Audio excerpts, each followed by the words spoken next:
बिस्मिल्लाहिर्रहमानिर्रहीम, अस्सलाम वालेकुम नाज़रीन, आप देख रहे हैं प्रोग्राम टॉप स्टोरी और मैं हूं आपकी मेज़बान फिजा रियाज। आज की हमारी टॉप स्टोरी पीडीएम का पावर शो जो कि मुल्तान में हुआ है और पीडीएम ने अच्छा खासा क्राउड इकट्ठा कर लिया है। उससे पहले तक ये बहसो मुबाहिसा चलता रहा कि हुकूमत इजाजत देगी या नहीं देगी, कोरोना एसओपीज़ पर अमल किया जाएगा या नहीं किया जाएगा, लेकिन उसके बावजूद भी 11 जमातें जो कि पीडीएम के परचम तले इकट्ठी हैं, उन्होंने पावर शो किया। मरियम नवाज गरजती बरसती नजर आई। उससे पहले हुकूमती वुज़रा की जानिब से ये बयानबाजी दी जा रही थी। फिरदौस आशिकाबाद जो कि आज कह चुकी थी कि आप जलसा जुलूस करें, लेकिन अगर कोई तोड़ फोड़ की गई, कोई हुकूमती इमलाक को नुकसान पहुंचाया गया तो फिर हुकूमती मशीनरी हरकत में आएगी। इसके अलावा फवाद चौधरी कह चुके हैं कि मुल्तान में पावर शो तो ये जरूर कर रहे हैं, लेकिन इन्हें जग हसाई होगी क्योंकि इससे पहले उनका कोई भी जलसा कामयाब नहीं हुआ है। लेकिन ऑपोजिशन बार बार यही बात कह रही थी कि हम जलसा करेंगे, जरूर करेंगे। बिलावल भुट्टो को कोरोना हुआ था, उनकी जगह आसिफा ने आज अपनी सियासी इनिंग्स का आगाज किया है। आसिफा ने आज जलसे खिताब किया है और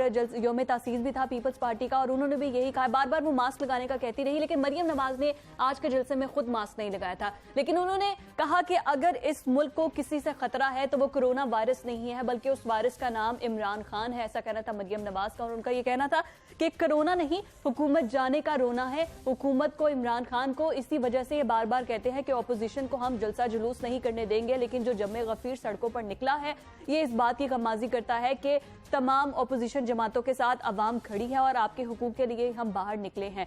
तो ये तो ऑपोजिशन जमातों के जो है ये बयानिया है शुरू से ही है, लेकिन दूसरी जानिब हुकूमत क्या कर रही है आगे इसको कंट्रोल करने के लिए, क्योंकि अब लाहौर के अंदर ये जलसा होगा और वो भी कहा जा रहा है कि हर सूरत होगा। तो क्या जो आज रुकावटें खत्म की गई थी, अच्छा अगर मुल्तान सिचुएशन की मैं बात करूं, मुल्तान शहर की, तो वहां पर ये कहा जा रहा है कि जो पॉजिटिविटी रेशो है वो 7% ज्यादा है लाहौर से। फिर वहां पर कई इलाके सील कर दिए गए हैं। दूसरा ये कि अस्पताल, उन्होंने कहा 70% अस्पताल भरे हुए हैं। यास्मीन राशिद साहिबा बार बार कहती रही हैं कि आप लोग बार बार कोरोना को प्रमोट कर रहे हैं, एक टूल बन रहे हैं कि एक जरासीम दूसरे तक पहुंच सके, तो आप ऐसा ना करें। और आज सुबह से ही वहां पर लाइट नहीं थी, रास्ते बंद थे, तमाम इलाके सील कर दिए गए थे। वहां पर बहुत बुरा हाल था, इंटरनेट सर्विस मुअत्तल थी, फोन सर्विस मुअत्तल थी, मतलब जुज़वी तौर पे बुरा हाल रहा मुल्तान वालों का।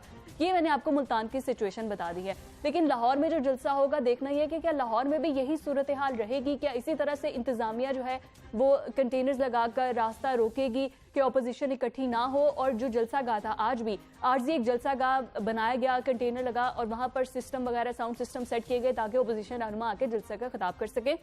जहां पे कहा गया था वहां पर तो ये जलसा हुआ नहीं। लाहौर के अंदर सिचुएशन कितनी डिफरेंट हो सकती है और वहां पर कितनी तादाद में ऑपोजिशन लोगों को इकट्ठा कर सकती है, तो इन सारे इश्यूज पर हम बात करेंगे। पाकिस्तान तहरीक इंसाफ की जानिब से उस्मान सईद बसर साहब है हमारे साथ और कर्नल जाहिद मुबश्शिर साहब हमारे साथ स्टूडियो में मौजूद हैं। मैं अपने दोनों मेहमानों का शुक्रिया अदा करती हूँ। रसूल बख्श रईस साहब कुछ ही देर में मुझे टेलीफोन लाइन पर ज्वाइन करेंगे।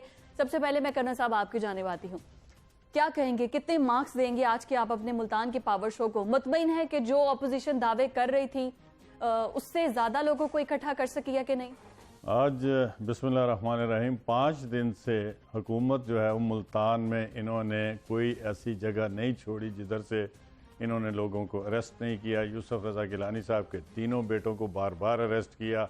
उसके बावजूद लोग जो हैं जौक दर जौक, पिछले 4 दिन से वहाँ ऐसा था एक मेले का समा था, हर तरफ जो है वो लोग भाग रहे थे, कॉर्नर मीटिंग्स हो रही थी, पुलिस पीछे पीछे थी।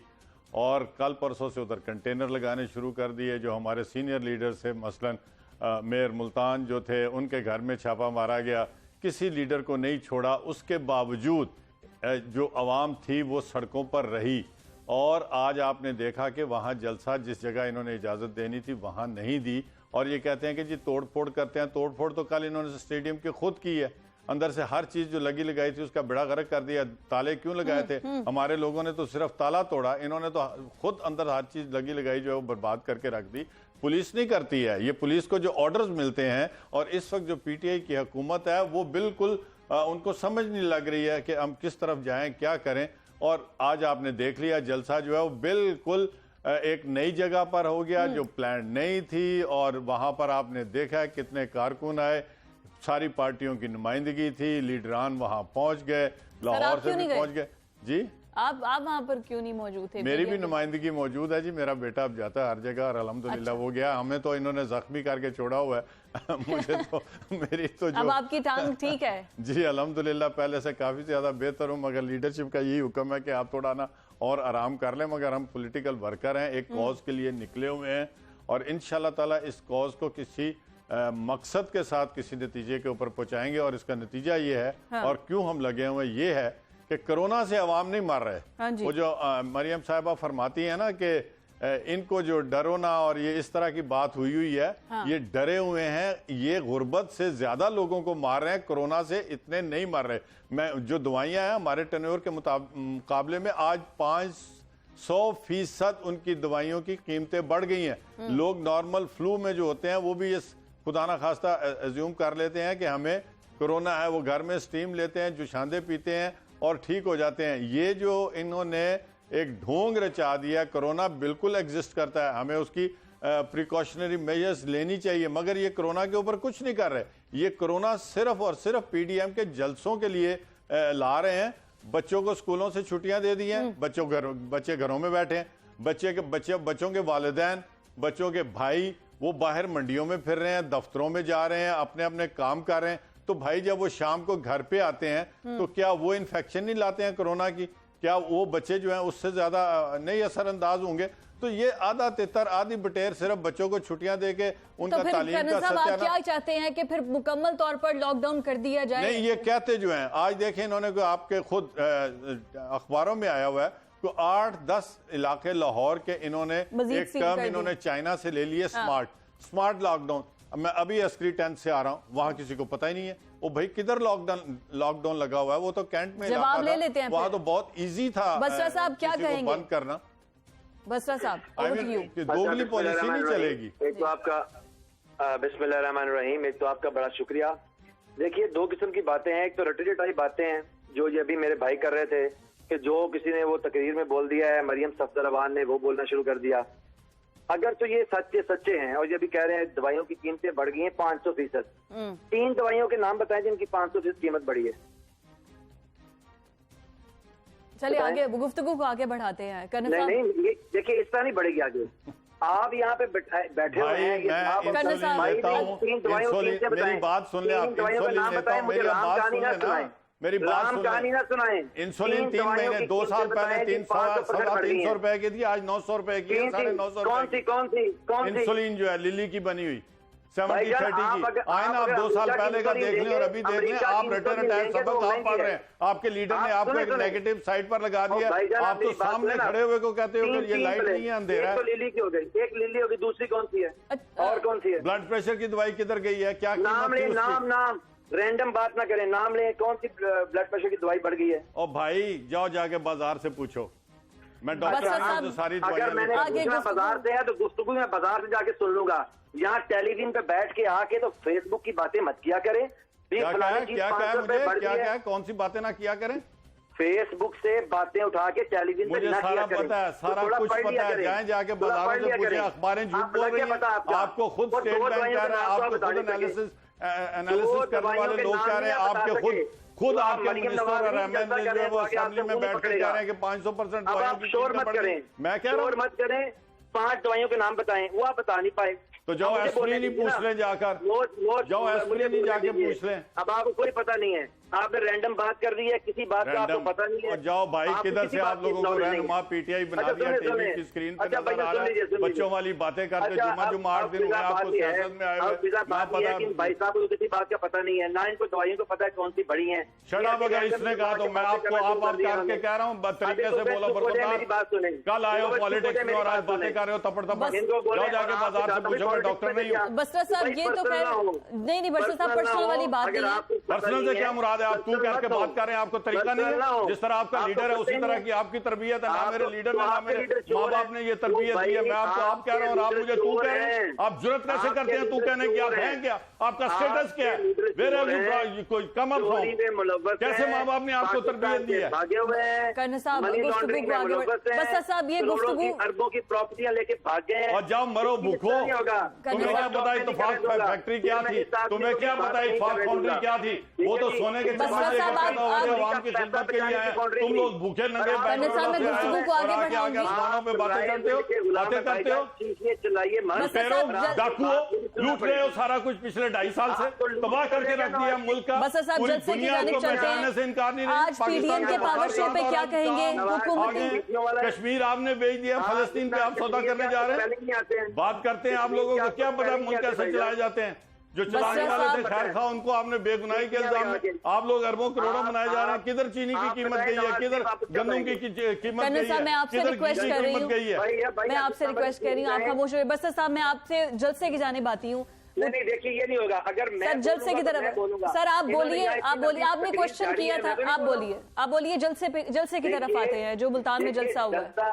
पहले मैं आपको ये तो कहेंगे नाकाम है जलसा। यहाँ पे जो भी गेस्ट आते हैं सबसे पहले तो ये अपनी बारी पे बोले, मैं एक लफ्ज नहीं बोला हूँ। तो फिर आपने सवाल क्यों किया था दवाइयों के?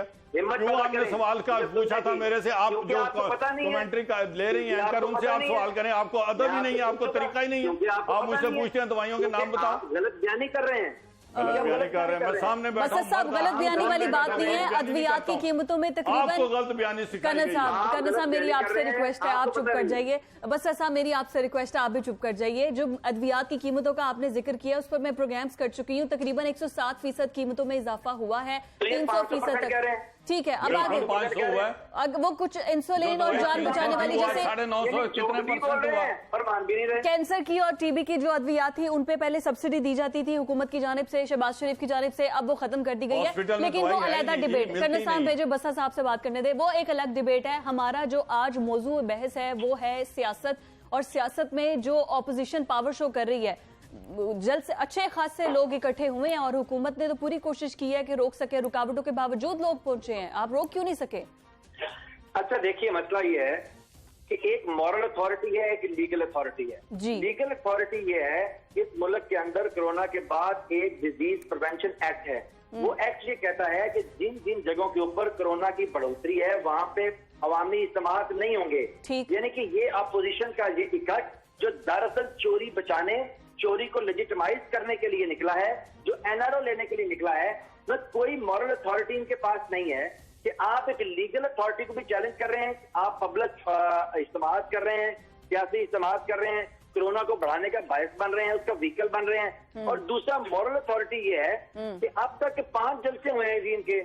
गुजरांवाला में जलसा किया मेरे शहर के अंदर, फौज को गाली दी, भारत का नरेंद्र मोदी का बयानिया लेके आए। कराची में जलसा किया, वहां जाकर उर्दू जुबान उतारी, हम कौमी जुबान नहीं मानते।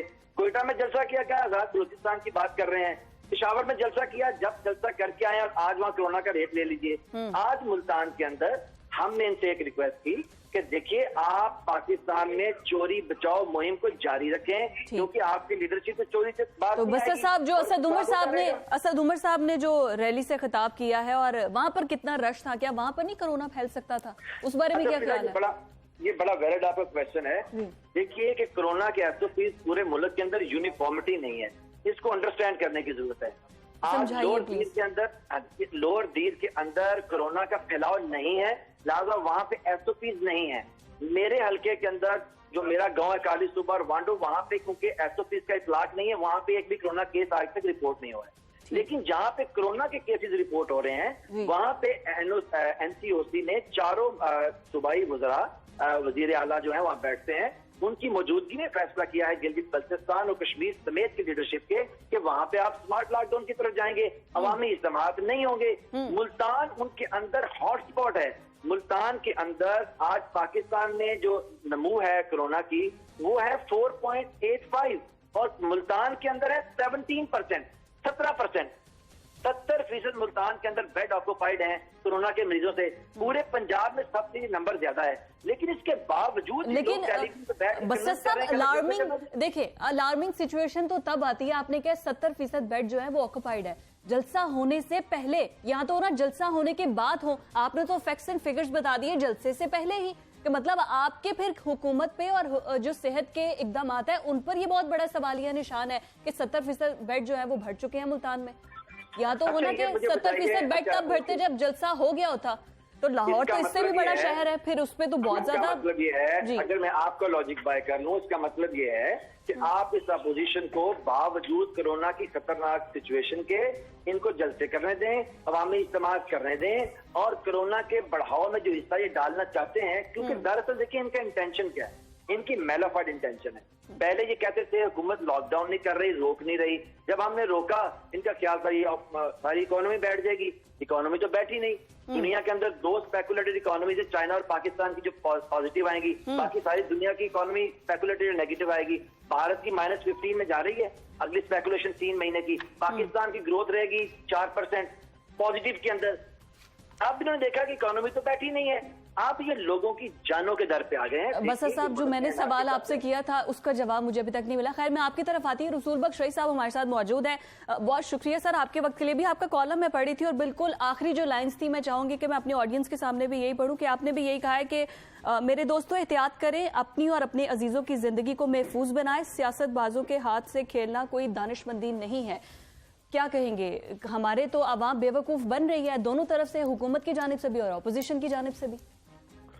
देखिए, मैं समझता हूँ कि हमारे जो सियासी जमातें हैं, रहनुमा हैं, उनको लोगों की जिंदगियों से नहीं खेलना चाहिए। लोग तादाद में आते हैं, कुछ तमाशा देखने वाले भी हैं, और क्या ये जो लोग जलसे में आते हैं या आए होंगे, क्या उन्होंने कोई नई बात सुनी है? क्या कोई यहाँ पे कोई इनकलाब आ गया है वो देखने के लिए आते हैं?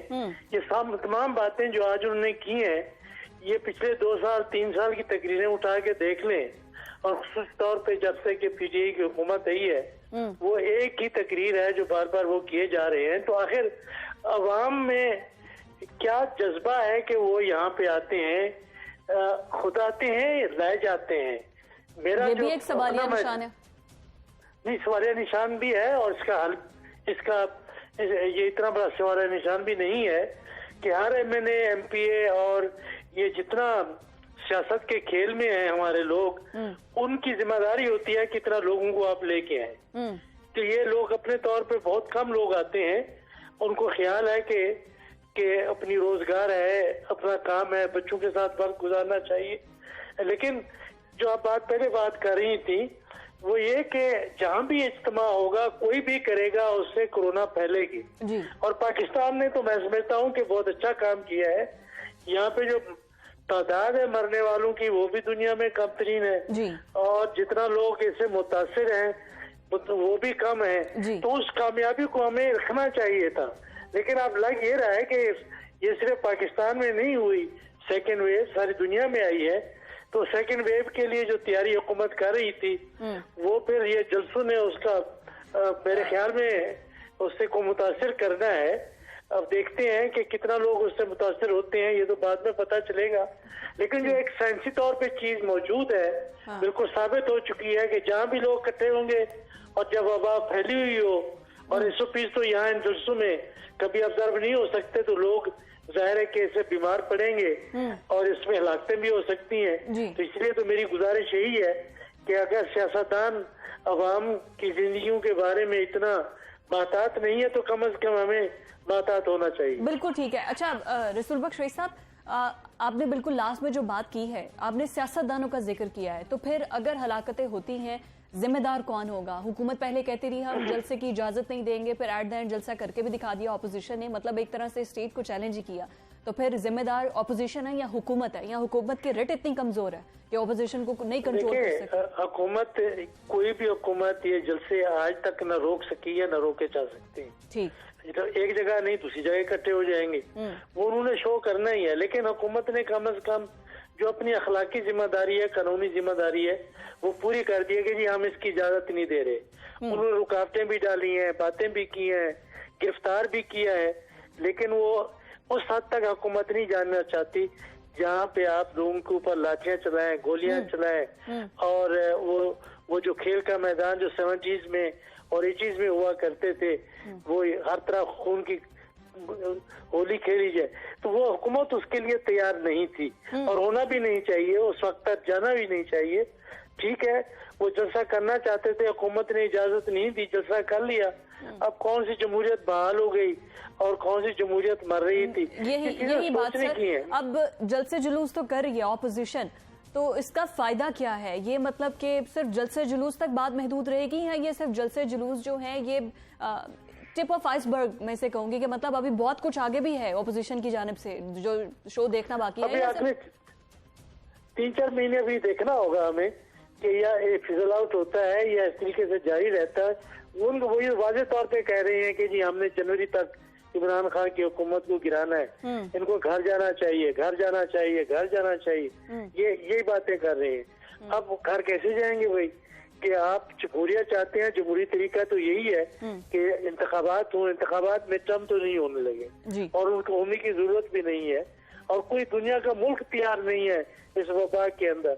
और क्यों कोई हुकूमत में टर्म इलेक्शन कराएगी जब वो ये समझ रही है कि इकानमी बेहतर हुई है, इस्तेहकाम हो रहा है।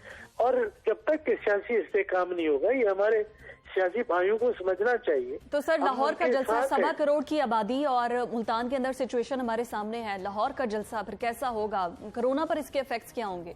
आपका तज्जिया क्या कहता है? मैं समझता हूँ कि अगर लोग ज्यादा तादाद में आएंगे तो उससे ज्यादा मुतासर होंगे, और इसमें तो कोई शक नहीं होना चाहिए। सारी दुनिया में इस वक्त अमेरिका में छुट्टियां हो रही हैं और यूरोप में भी। अमेरिका में तो थैंक्स गिविंग है, उसका वीकेंड है और था ये, बल्कि अभी कुछ दिन छुट्टियां हैं, फिर इसके बाद तैयारी शुरू हो जाती है थैंक्स गिविंग उसकी, क्रिसमस की। अब लोगों को ये कह रहे हैं कि देखें आप सफर कम करें, और वो पहले से एस्टिमेट उन्होंने बनाना शुरू कर दिए हैं कि अगर लोगों ने एहतियात ना की तो 1 लाख और अमेरिकी मर सकता है, हलाक हो सकता है। बिल्कुल ऐसी तो हमें तो कम अज कम हमें तो एहतियात करनी चाहिए। बिल्कुल ठीक है रसूल बख्श रईस साहब, बहुत शुक्रिया आपके वक्त के लिए भी। करना साहब मैं आपकी तरफ आऊंगी कि अब जो जलसे जुलूस हुकूमत कर रही है, और जैसे रसूल बख्श रईस साहब ने कहा कि ऑपोजिशन ये कह रही है कि जनवरी तक हम इमरान खान की हुकूमत को घर भेज देंगे, क्या इसमें कामयाब होगी या नहीं? एक ब्रेक के बाद स्टे विद अस।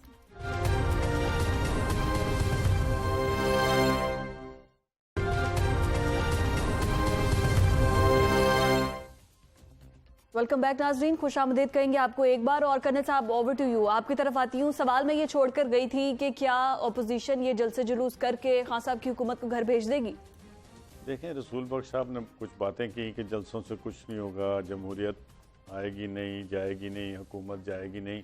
देखें रसूल बख्श साहब, आप माशाल्लाह बड़े लिखारी हैं, तजिया निगार हैं, हम तो एक नॉर्मल पॉलिटिकल वर्कर हैं, मगर मैंने अपनी ज़िंदगी में यही देखा कि पाकिस्तान में जो पॉलिटिकल कल्चर है, वो सारी पॉलिटिकल पार्टीज़ जो हैं जब मैसेज कन्वे करती हैं लोगों को, तो वो इन्हीं जलसे जुलूसों की को करके तो करती हैं। और फिर कुछ ये भी एक ट्रेंड बन गया हुआ है कि लोग कितने आते हैं जलसे जुलूसों में, तो ये पाकिस्तानी कल्चर का मेरे हिसाब से एक खासा है और एक ये अंदाज बन गया हुआ है। अच्छा, अब बात ये है कि हम क्यों ना करें जलसे। इमरान खान साहब ने, नवाज शरीफ साहब का मिड टर्म में हुआ, अभी उनका आधा टेन्योर हुआ था, तो वहाँ जाके 4 महीने बैठे रहे। ठीक है, उस वक्त कोरोना नहीं था, हालात अगर कोरोना नहीं था तो वैसे जो मुल्क को नुकसान पहुंचा, चाइना के प्रेसिडेंट का दौरा था, वो मुलतवी हो गया, लीडरशिप ने आना था, कितनी सुबकी हुई हमें दुनिया के सामने, टेलीविजन के ऊपर चढ़ गए, कपड़े लटका दिए पार्लियामेंट हाउस पे। तो उस वक्त तो हमारी हुकूमत ने इनको यही कहा कि ठीक है आप एक लिमिट में रहें, इससे आगे ना जाएं, ना डंडे बरसाए, ना इनको उठने को कहा। फिर जो हुआ वो आपको भी पता है और पूरी कौम को पता है। अब फिर आ जाता हूं मैं दोबारा जलसे जुलूसों की तरफ। अब ये एक तरफ तो हुकूमत कहती है कि जी ये चंद 100 अफराद को ज्यादा से ज्यादा लोगों को इकट्ठा नहीं कर सकते, लोग नहीं आते।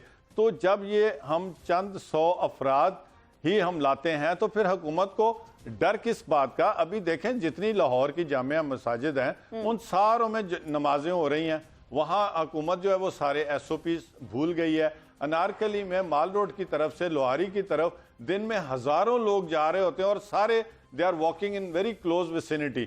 दुकानों के अंदर भी यही हाल है। मैक्लो रोड पर चले जाएं, अभी आप हॉल रोड पर शाम को चले जाएं, जो इलेक्ट्रॉनिक मार्केट है, बंदे पे बंदा चढ़ा हुआ है। तो हमारा सिर्फ हमारे ही लोग इन जलसों में हुकूमत को और जनाब की नजर में क्यों खटक रहे हैं? और वहां तो हुकूमत कहती है कि चंद 100 लोग आते हैं, तो अब जब चंद 100 लोग आते हैं तो हमें करने दे जलसे करने दे। है कि जलसों में जो लोग आते हैं वो आपने देखा होगा ज्यादातर लोग जो हैं मास्क पहने होते हैं। नहीं अब सर, नहीं चलें मान ऐसा लेते हैं नहीं पहने हुए, ये भी मान लेते हैं, चलें ठीक है, मगर मेरा पॉइंट मरियम बीबी ने आज खुद भी मास्क भी पहना था। क्या अकबरी मंडी में सारे लोगों ने मास्क पहने हुए हैं? जो मुल्तान का घंटाघर है जहां पर इमीडिएटली जलसा रीअरेंज कर लिया गया, क्या वहां पर जो दुकानदार हैं, वहां जो कस्टमर हैं वो पहने हुए? अब अभी जो बसरा साहब फरमा रहे थे कि जी मेरे गांव का कानून और है, शहरों का कानून और है, वो भाई कोई एसओपी तो निकाल दो कि कौन से इजला जो हैं वो ज्यादा अफेक्टेड हैं, कौन से कम है, कौन से गांव जो हैं वो इसमें शामिल नहीं है, कौन से गांव शामिल हैं। जैसे मैंने पहले अर्ज किया था, लाहौर के आज 13-14 इलाके जो हैं वो इन्होंने स्मार्ट लॉकडाउन के लिए डिक्लेयर कर दिए। आप यकीनी तौर पे मैं आपसे कह रहा हूं कि मैं एक एरिया में गया हूं जो बड़ा पॉश है, जैसे मैंने पहले भी कहा, अस्करी 10, मैं उसके अंदर गया बाई चांस, तो जब मैं अंदर चला गया तो मुझे याद आया कि यहाँ तो लॉकडाउन लगा हुआ है, बट देयर वाज नोबडी, ना पुलिस थी ना कोई और इस तरह सिक्योरिटी के इदारों के लोग थे। तो बात यह है कि हम लोगों ने दोहरा जो मेयार अपनाया है, इसमें हम मजबूर हो जाते हैं ये कहने पे कि ये सिर्फ और सिर्फ गवर्नमेंट जो है वो पिसपाई हासिल करने की तरफ जा रही है और पीडीएम के जलसों को बहाना किया जा रहा है, और दो जगहों पे पिसपाई हो रही है, एक पॉलिटिकली और दूसरा कोरोना में उनको पिसपाई हो रही है। उनको समझ नहीं लग रही कि हम करें क्या, तो वो सारा जो बंदूकें हैं उसका रुख जो है पीडीएम के जलसों की तरफ मोड़ देते हैं। बसरा साहब से भी जान, बसरा साहब जिन बातों पे निशानदेही किया खन्ना साहब ने, क्या कहेंगे? वो कहते हैं कि जी कोई फोर्स नजर नहीं आ रही जो कि कंट्रोल कर सके, एसओपीज पर अमल दरामद करवा सके, सिर्फ आपका बस चलता है हमारे जलसों पर। मैं फिजा ये मैं उनको तो रिस्पॉन्ड नहीं कर सकता, लेकिन आप अगर मुझे सवाल उठा रही हैं, देखिए अगर कोई भी पाकिस्तान के अंदर सेंसिबल आदमी है तो आप मुझे बताइए कि पूरी दुनिया ने, प्राइम मिनिस्टर इमरान खान ने जो पॉलिसी है स्मार्ट लॉकडाउन की और कोविड की जो पिछली सिचुएशन से निपटने के बाद उसकी तारीफ की है।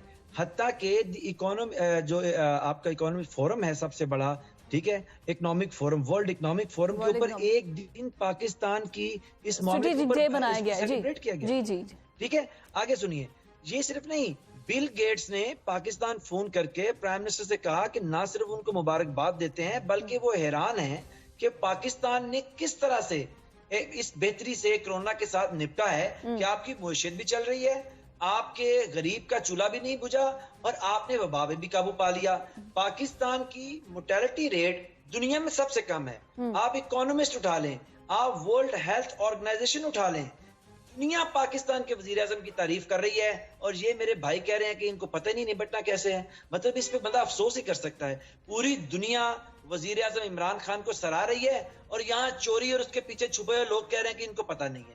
हम कहते हैं तमाम शुक्र अल्लाह का है, तमाम तारीफें अल्लाह की हैं, और वजीर आजम पाकिस्तान की पॉलिटिकल और उनकी जो विजडम है उसके बाद पाकिस्तान इस वबा से महफूज रहा है, आइंदा भी रहेगा। क्यों कि वजीर आजम दीवार के पीछे देखने तो फिर बसा साहब क्यों नहीं आप टेबल टॉक की तरफ आते, क्यों अपोजिशन को आप बिठाते नहीं है? खान साहब तो कहते हैं जी मैंने इनसे बातें नहीं करनी, जहां पर ये मौजूद है मैंने वहां पर जाना नहीं है। पार्लियामेंट पे वो कहते थे कि मैं हर हफ्ते आऊंगा, उसके सेशन को अटेंड करने के लिए नहीं आते। फिर इस तरह तो कार्रवाई नहीं चलेगी अगर जो अपोजिशन तो फिर सड़कों पर आएगी। नहीं, बिल्कुल ऐसी बात नहीं है। हम पीडीएम में शामिल तमाम जमातों के साथ एनआरओ के अलावा, चोरी को तहफुज देने के अलावा, पाकिस्तान में नैब के कवानीन को रोल बैक कर देने के अलावा, पाकिस्तान से भागे हुए मफरूरों और चोरों और सजा याफ्ता लोगों की माफी के अलावा हर बात पे बात करने को तैयार हैं। हम आज मुझे बताइए, पाकिस्तान के लोग अगर इनका मसला है, मैं मरियम की तकरीर सुनी, वैसे तो मैं सुनता नहीं हूँ, लेकिन आज मैंने सुनी कि मैं देखूं कि ये क्या फरमा रही हैं। अगर उन्होंने 10 मिनट, अगर फर्ज करें उन्होंने 10 मिनट तकरीर की है, 9 मिनट 49 सेकंड तो उन्होंने कॉन्टिन्यूसली इमरान खान के ऊपर बात की है, एनआरओ के टाइप बातें की हैं कि जनाब अपने खानदान का मामला बयान किया है कि मेरी दादी को ये हो गया, मेरे वालिद को, और एक लतीफा भी उसमें उन्होंने सुनाया कि 47 ईयर की रफाकत है मेरे वालिद और मेरी वालदा की, और 50 साल वो एक साथ इकट्ठे रहे। ये लतीफा सुनाने के अलावा तो उन्होंने बात कोई नहीं की। अब आप उनकी आसपा की बात कर लें, पर्चियों पे लिखी हुई तकरीरें, कहाँ ये अवाम की बात करते हैं। मैं आपके पिछले प्रोग्राम में भी आया था, मैंने कहा था कि आप पाकिस्तान की कौमी असम्बली का रिकॉर्ड निकाल लीजिए, अपोजिशन ने जितनी गुफ्तगू की है जरा उसके मिनट्स तो ले लीजिए। ये 99.99% एनआरओ के ऊपर बात करते हैं, पाकिस्तान में अपनी चोरी बचाने पे बात करते हैं, ये निजाम अदल को गाली बस्तर देते साहब हैं। आपकी ये बात ठीक प्रोडक्शन है, ऑर्डर लेकिन पे बात देखिए करते हैं। अगर आपने असम्बली की बात की है, असम्बली के फोरम को इस्तेमाल करें तो आपके ही मुराद सईद साहब उठ के फिर तू तकार करना शुरू कर देते हैं। फिर दौस आशिक अवान साहबा की अगर स्टेटमेंट है तो वो कह रहे हैं जी मनफी सियासत करने वालों पर लानत, ऐसे जुमलों का इस्तेमाल किया जाएगा। तो फिर आपके साथ ये कैसे आकर बैठेंगे, बात करेंगे? इस पर अब बात करेंगे एक ब्रेक के बाद। नाज़रीन स्टे विद अस।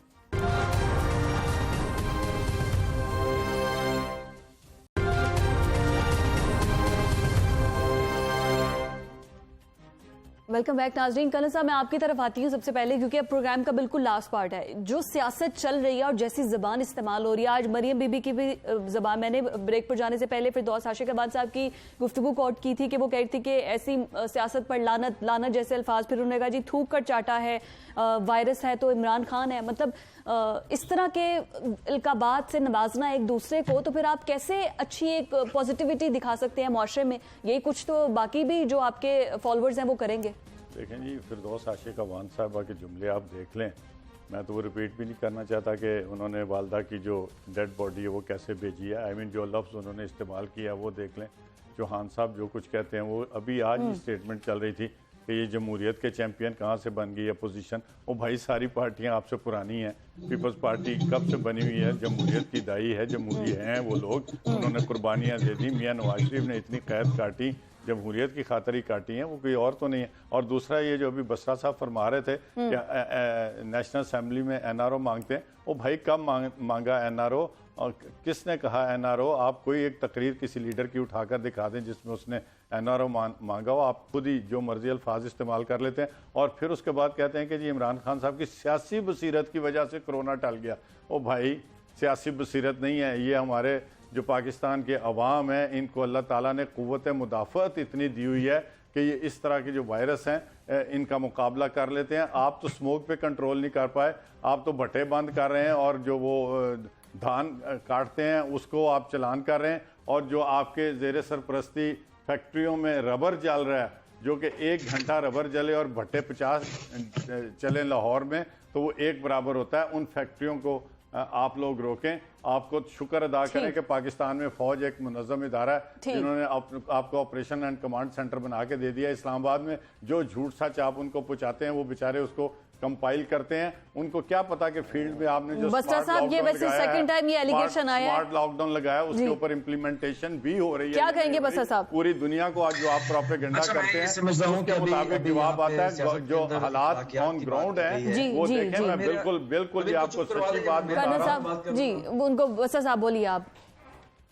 अच्छा देखिए कि हमें ये सियासत में इखलाकियत का सबक कौन पढ़ा रहे हैं?